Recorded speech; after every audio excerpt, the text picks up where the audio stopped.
Napahiya yung mga DDS, yung mga Duterte diehard supporters. Nagmarcha sila galing Calao, TM Calao. Nagmarcha sila, yung grupo ng Maisog. Punta sana sila sa Luneta, sasali sila doon sa rally ng iglesia.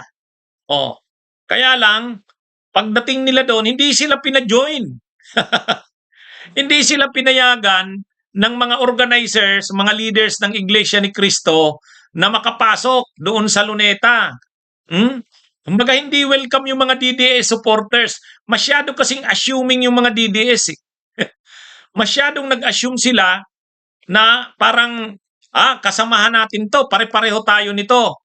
Ah, pro Duterte ito, anti-Marcos. Hindi naman lahat ng Iglesia ni Cristo, hindi lahat 'yan pro Duterte. Hindi lahat 'yan anti-Marcos. Yung inorganize nilang rally, ano 'yon? Rally for transparency and for better democracy daw. Wala dong binabanggit tungkol kay Marcos or Duterte. Ayaw nga nila, iniiwasan nila. Ay ito namang mga DDS, akala nila pwede silang pumunta doon.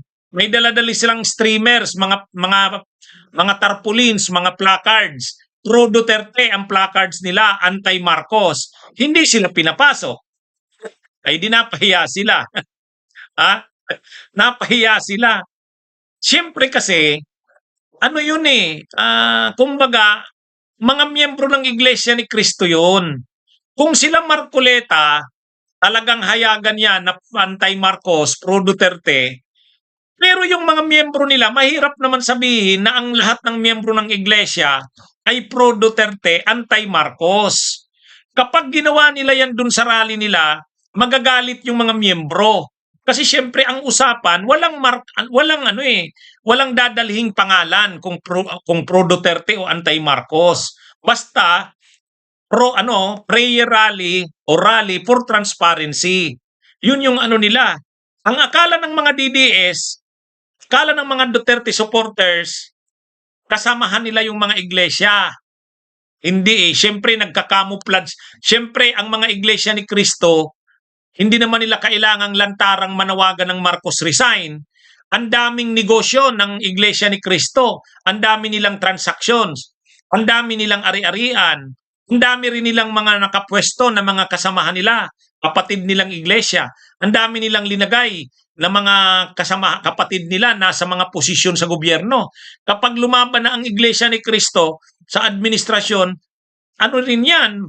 Sasapuin din nila ang galit ng administrasyon. Kaya maingat din ang iglesia sa bagay na yan. Kahit naman sila mas malapit sa mga Duterte, pero hindi yan hayagang gaganon. Kaya ngayon, pagdating ng mga DDS, papasok na sila doon, parang akala nila welcome sila. Ang problema, hindi sila welcome. Hindi sila welcome. Kaya, ito mga kabunyog, hindi ako nang iintriga. Hindi ako nang iintriga. Ito talaga yung totoong nangyari. Mamaya ipapakita ko sa inyo. Ano ito? Dahil hindi sila pinapasok doon sa Luneta, ang ginawa ng mga DDS, yung grupo ng Maisog, yung kay Vic Rodriguez yan, yung kila Topacio yan, pumunta na lang sila ng Liwasan.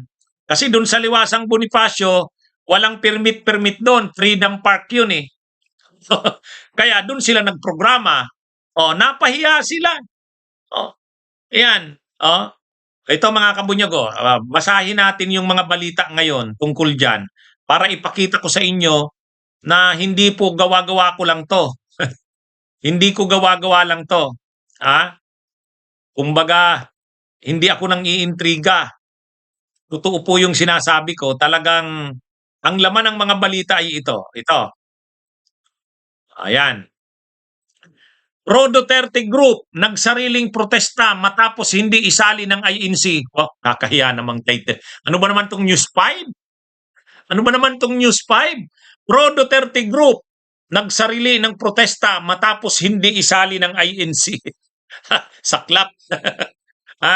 Ito Sabi ng News 5, nagsasagawa ng sariling kilos protesta ang grupong Pro Duterte na hakbang ng Maisog sa Liwasang Bonifacio ngayong linggo, November 16. Hindi kasi sila pinahintulutan ng Iglesia ni Cristo na sumama sa peace rally dahil sa kanilang mga political placards. O yun. Mayroon kasing nakalagay, Marcos resign. Mayroon kasi Duterte, Duterte. O, bawal. Ha? Hindi sila pinapasok. Ha? Kaya yan, napahiya, napahiya. O, ito pa, ito pa. Sa News 5 yan, ha? O, ito naman. O, News 5 din. News 5 pa. Pro-Duterte Group nagsariling protesta matapos di isali ng ICNC. Nagsasagawa ng sariling kilos protesta ang grupong pro-Duterte na akbang ng maisog. Hindi kasi sila. Ayan, ayan. Pareho. Yan na yung rally nila sa Liwasang Bonifacio. Kasi hindi nga sila pinapasok sa rally ng Iglesia ni Cristo. Ito, sa anong radyo ba ito? DCBB, Super Radyo. Duterte supporters, hindi pinayagang sumama sa rally ng Iglesia ni Cristo sa Luneta Park. Kaya nagdesisyon na lang silang magtungo ng Liwasang Bonifacio para magsagawa ng programa. Kakahiya. Ha? Yan din Super Radio DCBB. Duterte supporters, hindi pinayagang sumama sa rally. Kaya, ay mga kabunyog, anong masasabi nyo dyan? Hindi ako nangiintriga, ha? Hindi ako nangiintriga. Yun talaga yung laman ng balita. O, nakita nyo naman, pinakita ko sa inyo. Hindi, ganito kasi yan mga kabunyog, mga kababayan. Nung isang araw pa, sinasabi ko na, ang sabi ng Iglesia ni Cristo, hindi sila makikisama sa ibang grupo, separate sila. Kahit nga sa Kingdom of Jesus Christ, kahit nga sa Jesus is Lord, hindi sila sasama doon. Kumbaga, kung may ibang mga grupo tulad ng Kingdom of Jesus Christ, ni Kibuloy, Jesus is Lord, doon na lang sila sa EDSA People Power Monument. Pero sila na Iglesia ni Cristo, doon sila sa Luneta. Ang ano kasi ng Iglesia ni Cristo, suportado nila ang Duterte. Suportado nila yung mga senador na tingin nila, yung mga minorya nakakampi ni Marcoleta, suportado nila yon. Pero hindi ayaw nilang ma-identify na talagang anti-Marcos sila. Siyempre mayroon pa rin naman silang kumbaga finish. Oh, finish, tama? Hindi pagarapal ang pagka anti-Marcos nila kasi ang Iglesia ni Cristo marami rin yung mga interes. Makikiusap yan sa presidente na pwede ba yung kapatid namin na si ganito paki-appoint sa Korte Suprema bilang Associate Justice. Pwede ba si kapatid na ganito paki-appoint sa Court of Appeals? Pwede ba si kapatid na ganito pakilagay sa prosecutor o National Prosecution Office, Department of Justice USEC? Pwedeng pakilagay ba itong aming kapatid na si ganito pakilagay bilang ASEC? Marami silang ipinapakiusap diyan. Saka may mga kaso rin ang Iglesia ni Cristo. Kailangan rin nilang arigluhin yan. Hindi, sa buhay, sa mundo, kailangan mong makipaglaro. Ay ngayon, kung lantaran na silang puposisyon laban sa Marcos, tapos mananawagan na sila ng Duterte, general pa ang panawagan nila. General pa yan. Ibig sabihin ng general, sabi nila, pro-transparency. Kaya nga ang rally nila, rally, di ba? Ano ba ang rally nila? Rally for transparency and for better democracy. Walang placards doon sa rally nila na mga Duterte. Wala rin silang placards na Marcos. Hindi yon. Ito yung kanilang panawagan Rally for Transparency and Better Democracy. Mga DDS, ayaw nila na ang nakalagay lang Rally for Transparency and Better Democracy. Ang gusto talaga nila, Marcos resign. Si Sara na ang iluklok bilang presidente. O yun. Hindi pwede yun. Makukulayan yung rally ng Iglesia ni Cristo. Ang nananawagan talaga ng resign Marcos or Marcos resign, yung nandun sa EDSA People Power Monument.